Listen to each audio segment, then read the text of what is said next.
जो आंदोलन हुआ और उसमें जो एफआईआर दर्ज किया गया और आगे की रणनीति को लेकर के मैं आप तमाम मीडिया बंधु के समक्ष बताना चाहेंगे कि जेएसएससी सीजीएल आंदोलन का पेपर लीक महाघोटाला को देखते हैं और उसका आंदोलन को देखते हैं और साथ ही साथ आयोग के तरफ से जो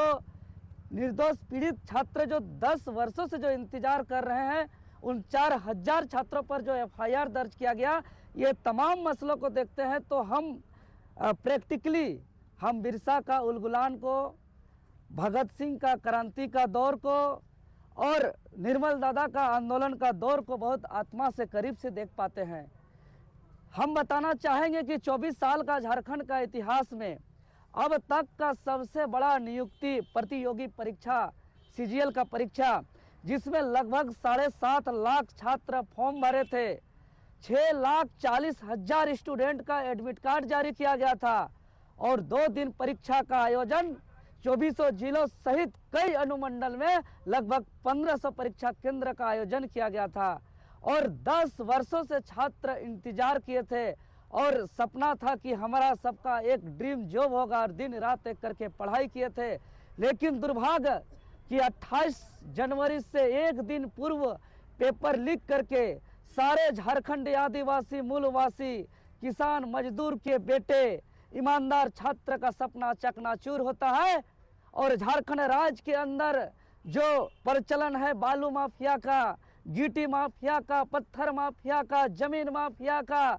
जो है कि कोयला माफिया का, उसी प्रकार एक नए माफिया का दौर चल रहा है, शिक्षा माफिया का, पेपर लीक गिरोह का। और वो लोग इस बड़े स्तर पे कर रहे हैं और यह जो पेपर लीक शिक्षा माफिया है यह एक नए तरह का माफिया है। और बापी माफिया जो है, गिट्टी खत्म तो गिट्टी माफिया खत्म होगा, बालू खत्म तो बालू माफिया खत्म होगा, कोयला खत्म होगा तो कोयला माफिया खत्म होगा। लेकिन शिक्षा माफिया जो झारखंड राज्य के अंदर पनप रहे हैं, ये एक न्यू बीज बो रहे हैं जो एक सिस्टम में घुसकर इस राज्य को पूरी तरह खोखला कर देंगे और पूरे झारखंड प्रदेश में एक नए तरह का भ्रष्टाचार का आलम होगा। और जैसे ही झारखंड स्टेट स्टूडेंट यूनियन के पास पेपर लीक का सबूत आता है तो चरणबद्ध आंदोलन का ऐलान करते हुए हम लोग 29 जनवरी को पूरे झारखंड प्रदेश में आयोग के अध्यक्ष और तत्कालीन मुख्यमंत्री जी का पुतला दहन करते हैं और दूसरे दिन पूरे झारखंड प्रदेश में कैंडल मार्च करते हैं। लेकिन आयोग के द्वारा हमारा जो मांग है परीक्षा रद्द और पूरे सीजीएल घोटाला का सीबीआई जांच और चेयरमैन का इस्तीफा के साथ साथ एजेंसी को ब्लैकलिस्टेड करते हुए जल्द से जल्द नए विश्वसनीय एजेंसी का टेंडर करके परीक्षा संचालन करने का। और हमारा मांग नहीं पूरा होने पर 31 जनवरी को हम लोग जेएसएससी कार्यालय प्रशासनिक अनुमति के साथ संवैधानिक तरीके से शांतिपूर्ण आंदोलन कर रहे थे, जिसमें पूरे 2400 जिलों से हजारों हजार की संख्या में छात्र पहुंचे थे। पूरे शांतिपूर्ण तरीके से 11 बजे से 3 बजे तक आंदोलन चला। लेकिन 3 बजे उस शांतिपूर्ण आंदोलन को जो एक आयोग के समक्ष जो उस दिन अप्रिय घटना घटा, जो कुछ बाहरी उपद्रवी हमारे आंदोलन में छात्र के बीच में शामिल हुए और हम आज दावे के साथ ऑन कैमरा कहते हैं, चूंकि यह मेरा आह्वान पर पहला आंदोलन नहीं हुआ था, कई बार कई जगह पे लगातार आंदोलन जेपीएससी, जेएसएससी, मुख्यमंत्री, विधानसभा से लेकर बड़े से बड़े आंदोलन सफल हुआ है। लेकिन पहला एक ऐसा आंदोलन 31 जनवरी का जिसमें कुछ अप्रिय घटना घटा और हम दावे के साथ कहते हैं कि वह पूर्व प्लान सुनियोजित तरीके से पेपर लीक गिरोह के तरफ से आयोग के चेयरमैन के तरफ से भाड़े से आए हुए एक बाहरी तत्व था जो शांतिपूर्ण आंदोलन को भगदड़ मचाया गया, उस पर जो है कि हुड़दंग किया गया और जो उसके बाद जो है कि प्रशासन के तरफ से एक तरफा एफआईआर दर्ज करते हुए निर्दोष निहत्थे छात्र पर बड़ा से बड़ा गंभीर से गंभीर धारा और आरोप लगाया गया। और उसके बाद गिरोह का मन इतना बढ़ गया है कि हमको चलते हुए राह पर धमकी भी दिया गया और हम लोग जो है कि बचते बचाते आज कैमरा के बीच आकर के हम लोग जो है कि प्रेस वार्ता कर रहे हैं।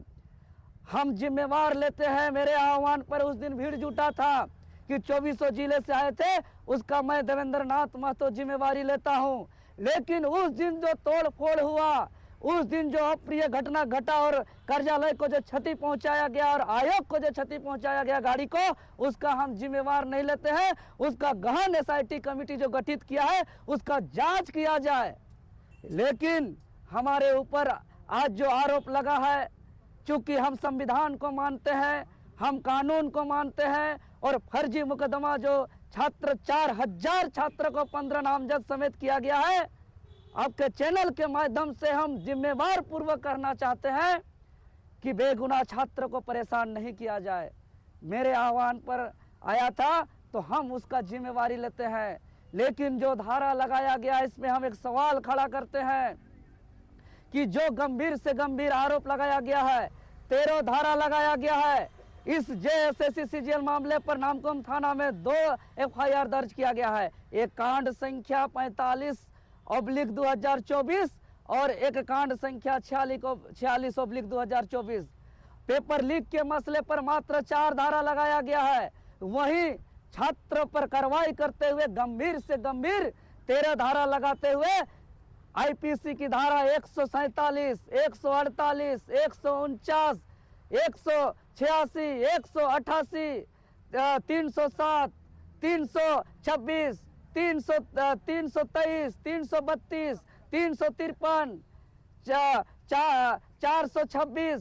506, 508, इस तरीके से गंभीर आरोप जो लगाया है, यह गंभीर से गंभीर आरोप छात्र पर लगने के बजाय आयोग के चेयरमैन पर लगना चाहिए और उस एजेंसी पर लगना चाहिए। और साथ ही साथ एक और धारा लगाया गया है जो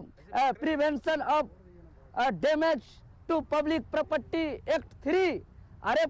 जो पब्लिक प्रॉपर्टी डैमेज किया है कोई, तो वो आयोग किया है कि छात्र 10 वर्षों से 7.5 लाख छात्र फॉर्म भरे हैं, ग्रेजुएशन तक पढ़ाई करने में लगभग लाखों लाख रुपया खर्च किए हैं, और साथ ही साथ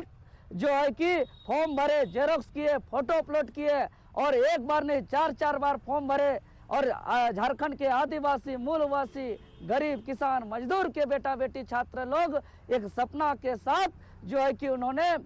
तैयारी किया था, उसका सपना को चकनाचूर किया। तो अगर इसका आकलन करेंगे तो एक सरकार का बजट से ज्यादा खर्च इन 10 सालों से छात्र पर इस सीजीएल की तैयारी करने में खर्च हुआ है। और आयोग इस तमाम गिरोह को बचाने के लिए प्री प्लान के तहत, एक साजिश और षड्यंत्र के तहत छात्र को बदनाम करने के लिए और आंदोलन को कमजोर करने के लिए जो है कि बाहरी गुंडा भाड़े में भेजा गया, इसको हम कतई बर्दाश्त नहीं करते हैं। और आज हम ऑन कैमरा कहते हैं कि सभी छात्र को माफ किया जाए और जितना धारा है मेरे ऊपर लिया जाए, और इस आयोग का कचरा को साफ करने के लिए हमें हटवार भी जाना पड़ेगा या जेल भी जाना पड़ेगा तो हम तैयार हैं, हम जाएंगे। और हम आज ऑन कैमरा कहते हैं तमाम यहाँ के सरकार को, प्रशासन को, कि अगर संवैधानिक और लोकतांत्रिक तरीके से भ्रष्टाचार का उजागर करना गुनाह है तो हम तिथि और समय बताते हैं कि आगामी 10 फरवरी दिन शनिवार परसों को हम यही बापू वाटिका के समक्ष उपस्थित रहेंगे। 12 बजे से 3 बजे तक वो आकर के हमें हथकड़ी पहनाना है तो हथकड़ी पहना दे, हटवार भेजना है तो हटवार भेज दे। लेकिन